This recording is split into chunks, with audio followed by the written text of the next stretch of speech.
সরকার নতুন শক্তিনীতি তৈরি করতে চলেছে। রাজ্যে আগামী 1 জুন থেকে সর্বত্র ট্রাফিক আইন লঙ্ঘনের ক্ষেত্রে সংযোগ পোর্টালের ব্যবহার বাধ্যতামূলক করা হচ্ছে। সিবিএসই আজ দ্বাদশ এবং দশম শ্রেণীর পরীক্ষার ফল ঘোষণা করেছে। এবারেও দশম ও দ্বাদশে মেয়েরা ছেলেদের তুলনায় এগিয়ে।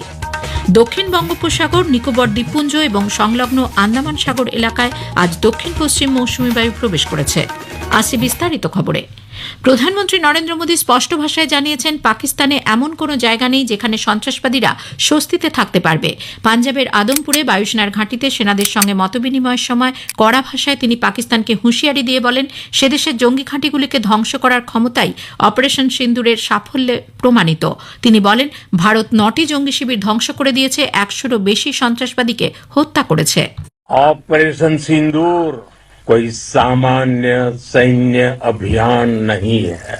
ये भारत की नीति, नियत और निर्णायक क्षमता की त्रिवेणी है।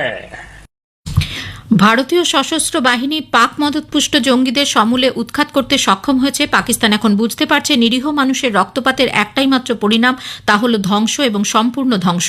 দেশের সশস্ত্র বাহিনীর পরাক্রমের প্রশংসা করে প্রধানমন্ত্রী বলেন, অপারেশন সিন্ধু দেশের ঐক্য সুদৃঢ় এবং দেশের নিরাপত্তাকে সুনিশ্চিত করতে বিশেষ ভূমিকা নিয়েছে। এবারের অভিযানে শুধু জঙ্গিদের ঘাঁটি ধ্বংস করা হয়নি, তাদের চক্রান্ত ভেঙে দেওয়া হয়েছে। ভারত মাতা কি জয় হল প্রতিটি সৈনিকের সংকল্প বিজয়। শ্রী মোদী বলেন, ভারতের বায়ুসেনা আধুনিক প্রযুক্তির সাহায্যে মাত্র 20-25 মিনিটের মধ্যেই সীমান্ত পেরিয়ে নির্দিষ্ট লক্ষ্যে আঘাত এনে চূড়ান্ত পেশাদারী মনোভাবের পরিচয় রেখেছে। हमारी एयरफोर्स ने पाकिस्तान में इतना डीप आतंक के अड्डों को टारगेट किया, सिर्फ 20-25 मिनट के भीतर सीमा पार लक्ष्यों को भेदना, बिल्कुल पिन पॉइंटेड टारगेट्स को हिट करना, ये सिर्फ एक मॉडर्न टेक्नोलॉजी से लेस प्रोफेशनल फोर्स ही कर सकती है। आपकी स्पीड और प्रिसीजन इस लेवल की थी कि दुश्मन हक्का बक्का रह गया, उसको पता ही नहीं चला कि कब उसका सीना छलनी हो गया। পাকিস্তান যতদিন না আন্তঃসীমান্ত সন্ত্রাসবাদে মদত দেওয়া বন্ধ করছে, ততদিন সিন্ধু জল চুক্তি স্থগিত থাকছে বলে বিদেশ মন্ত্রকের তরফে জানানো হয়েছে।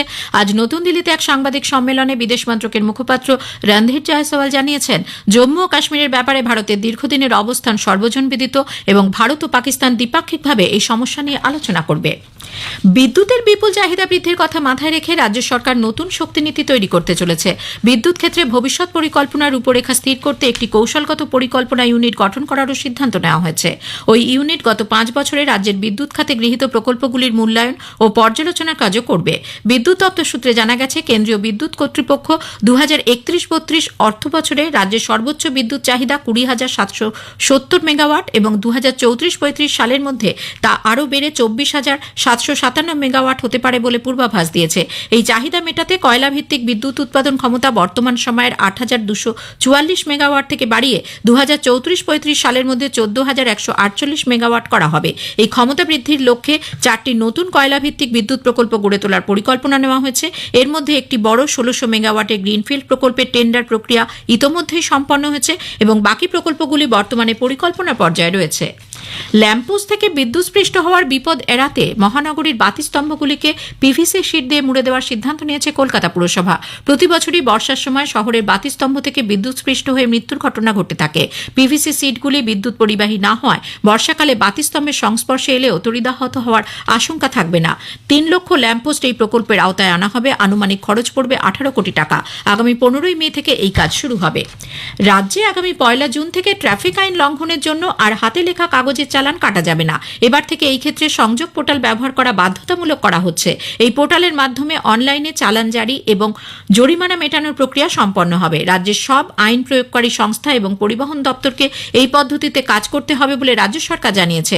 পরিবহন সূত্র সৌমিত্র মোহন সম্প্রতি একটি নির্দেশিকায় পশ্চিমবঙ্গ পুলিশ, কলকাতা পুলিশ এবং পরিবহন দপ্তরকে পোর্টালটি ব্যবহার বাধ্যতামূলক করার নির্দেশ দেন।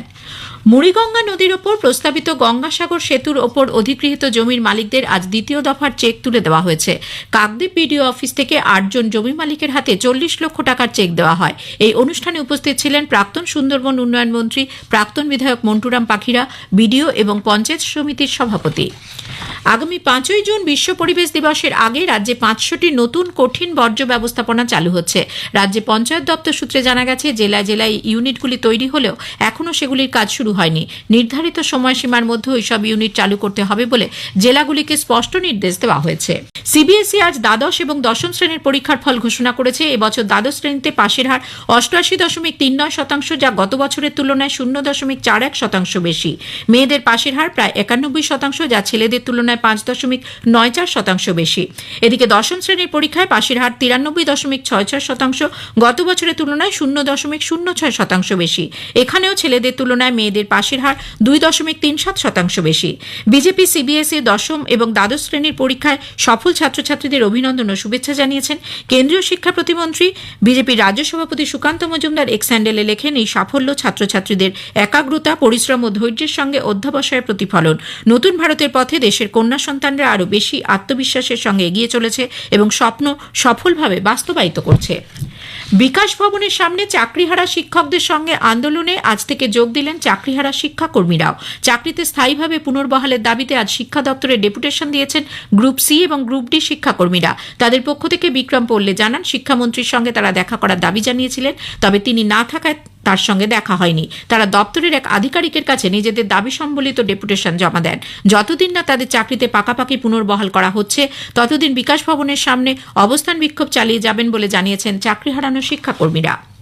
ওয়াকফ আইনের প্রতিবাদে গত 8 থেকে 12 এপ্রিলে মুর্শিদাবাদে হওয়া বিক্ষোভ আন্দোলনে হিন্দুদের ওপর হামলার ঘটনার তদন্তে সিবিআই অথবা সিট গঠনের জন্য দায়ের হওয়া মামলা সুপ্রিম কোর্ট খারিজ করে দিয়েছে। তবে বিচারপতি সূর্যকান্ত ও বিচারপতি এন কোটেশ্বর সিং মামলাকারীকে কলকাতা হাইকোর্টে এ নিয়ে মামলা দায়েরের নির্দেশ দিয়েছে।